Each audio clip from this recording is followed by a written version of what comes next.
Hey guys! So for today, we're setting up our first Christmas tree dito sa unit namin. And for our team, ang team natin is Red and gold. Red and Gold. So mag-assemble kami and samahan nyo kami guys. Come on!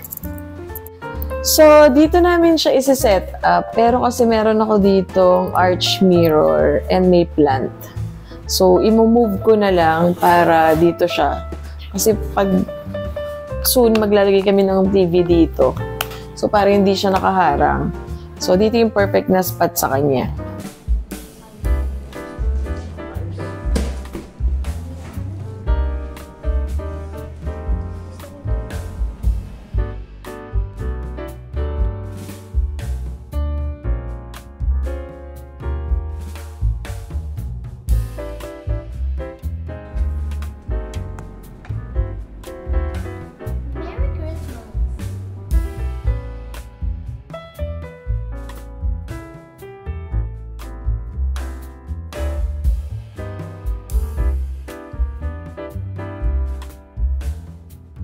So, ito na yung Christmas tree. So, this is 7 feet slim snow Christmas tree. So, yung mga ganitong Christmas tree, maganda to sa mga maliliit na space kasi hindi siya matakaw sa space. Medyo makalat siya pag ina-assemble kasi naglalaglagan yung mga snow. Pero once na na-assemble na, hindi naman nabihira na yung nalalaglag na snow.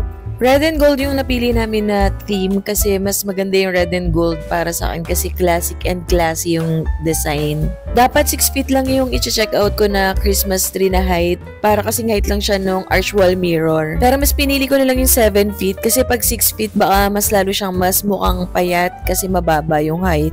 Yung mga balls nito is 6 centimeters which is perfect lang yung size para sa 7 feet na slim snow Christmas tree. And yung Christmas light na pinili ko is light yellow yung color. So match lang siya dun sa color theme. So ganito siya kapag ka naka-on na and na-set up na.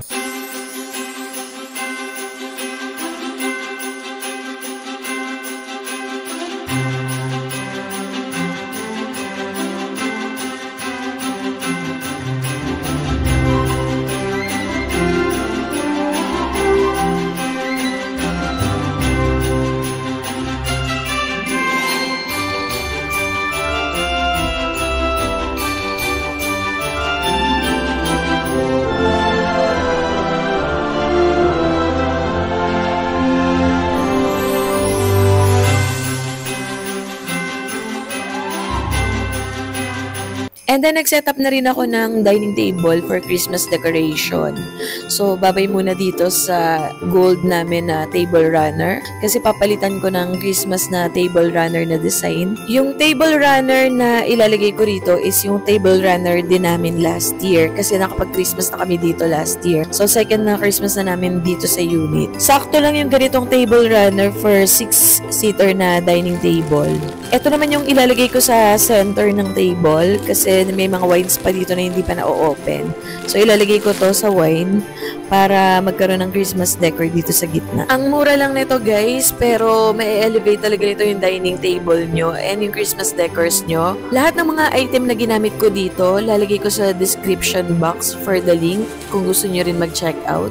And then guys, akala ko hindi kakasya sa wine glass to kasi sa picture, yung mga glass na nandun is yung mga martini glass. Pero kasya naman pala siya kasi nasa-stretch naman. Magkaibang design pala yung chinek out ko nito. Magkaibang design yung dalawang wine bottle and wine glass. And then kahit na meron itong table lamp, naglagay rin ako ng mga LED na light ganito. So lalong gumanda siya tignan. So yun lang guys, share with you our Christmas decoration dito sa unit namin for 2024. Merry Christmas in advance and thank you for watching Rika G channel. Till the next video, bye!